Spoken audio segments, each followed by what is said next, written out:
तँलाई पर्खेको हिजोको साथीहरूलाई पर्खेको होला होइन तेरो नयाँ साथीहरूलाई धनी धनी साथीहरूलाई हुन पनि पैसा पाएपछि त पुरानो साथीले बिर्सिहाल्छस् नि गाउँको साथी तँलाई दुःख सुखमा साथ दिने साथी बिर्सिस् है नयाँ साथी पाएर साला मतलब बेसी नबोल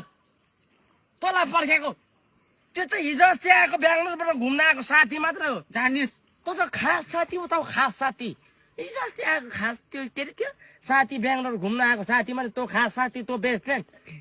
सानैदेखिको एउटै थालमा खाएको हुर्केको एउटै गाउँको साथी अनि किन हिजो चाहिँ मलाई लगिन तिनीहरूसँग गइस् अनि तिनीहरूलाई घुम्छु भने लगिन नि त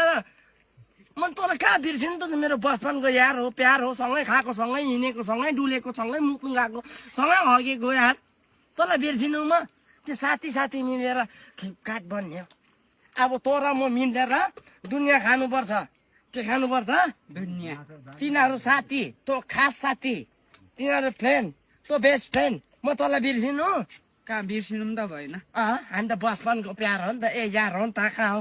होइन के कसो हो तँ मेरो साथी हो कि होइन हो है साँच्ची हो पक्का हो मैले भनेको मान्छस् पक्का हो एकछिन उता फर्की त किन हौ त्यसरी बस्न साथी होइन त है हो उता फर्की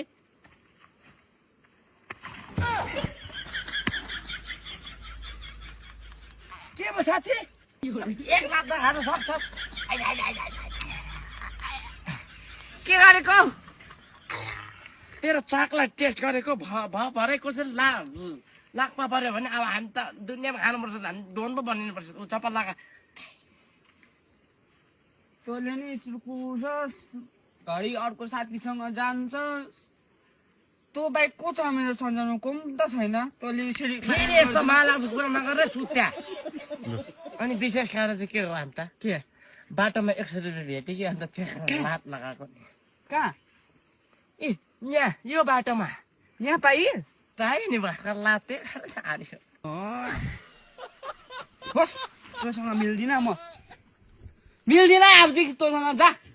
त्यो साथीहरूसँग जा पैसा पार्दा मलाई भेट्दाखेरि म हिर्काउँछ